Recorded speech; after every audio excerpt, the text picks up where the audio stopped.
We're back. And today's reflection is on optimism, and perhaps better is on the limitations of optimism. The ashram and in e-learning, which I highly, highly recommend if you are in any way fascinated by the concepts here in the Daily Vedantic, on our other podcasts, Yoga for Your Intellect, or any of the books that have been recommended, like Vedanta Treatise, which is our teacher's, that's his magnum opus. 96 years in, he still points to that as the best resource for anyone that wants to learn about Vedanta. And it really is. It is the best resource. It's written over 23 years, 14 revisions, 23 years to write a single book. This is a book that you could read in a week, but that would be reading for information rather than reading for transformation. No one remembers a book that you read in a week. It's far better to spend 2 or 3 pages at a time.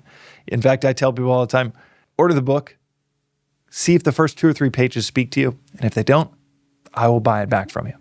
That book is the book that I found on a bedside table in Malibu about 8 years ago. That 3 years into studying Eastern philosophy, that book changed everything in my life. And he will often say that to expect the worst is to be a pessimist. But to be prepared for the worst is a philosopher. An optimist that is just hoping for the best, believes the best is coming, is around the corner, often fails to prepare for the worst. The pessimist, on the other hand, expects some sadistic way once the worst to happen to confirm that prediction that they've already made, but is equally not prepared for it. The key is in the preparation. To prepare for the worst is a philosopher, because this world is opposites. That is how it's defined in Vedanta. The world is opposites. Like a wave, you can't have only peaks, no troughs, only crests, no valleys. You need to have both for there to be a wave. That is our life. That is the world. It's these undulations between good and bad, hot, cold. That wave, these waves of opposites, they are as predictable as gravity. You can willfully disregard the concept of gravity after someone explains it to you, but it's still going to be a force within your life that you'll have to navigate around.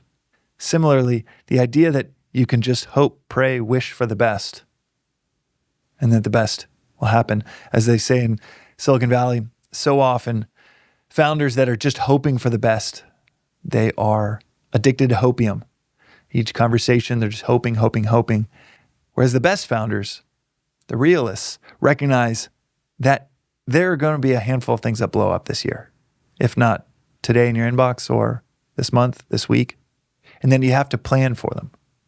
Joseph tells this story about a guy at the gym that he was clearly a regular, had everything set up, and he was going machine to machine. And Joseph thought he was done with one machine. And he gets on the machine, and the guy comes back over just to get his stuff, his phone and water bottle. And he goes, "Oh, is this your machine?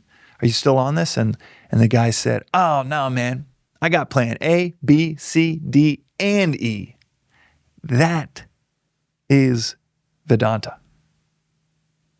That is realism. That's a great founder. That's a great parent. That is a great friend. That is a great philosopher. Because they are these interruptions, these low points, these troughs in life, they are as predictable as gravity. So between optimism and pessimism, perhaps there's a middle path. I've heard it described that the optimist sees the light at the end of the tunnel. The pessimist sees the tunnel. But the realist sees the light at the end of the tunnel and the next tunnel.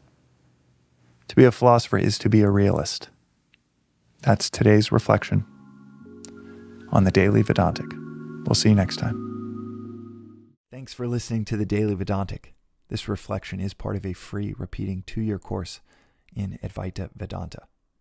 Rooted in the timeless wisdom of the Upanishads, arguably the oldest philosophical texts on earth, you can begin with episode 1, which gives the 15-minute overview of the whole philosophy of Vedanta, or you can join the journey with any episode at any point.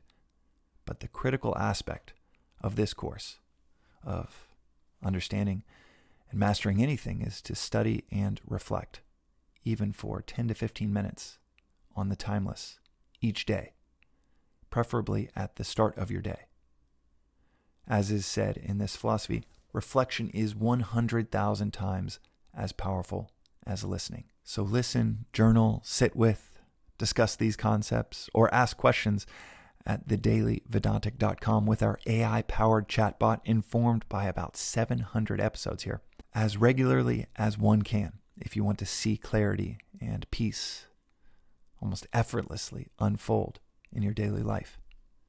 And if it doesn't result in a near immediate increase in clarity and peace, then toss aside and feel free to never listen again. One of the things that you might notice is after 7 or 8 days in a row, this doesn't feel like a discipline. This feels like a visit with a best friend to dive into the timeless with daily reflection. Within a few days, it becomes one of your favorite parts of the day. You can also find out more, including news about in-person events in Los Angeles and beyond, at the Daily Vedantic on Instagram or through our weekly newsletter at thedailyvedantic.com. Additionally, check out the links in our show notes for more resources like the books that are mentioned most frequently in the episodes, including Vedanta Treatise, perhaps the simplest and most straightforward read on this philosophy I've ever come across.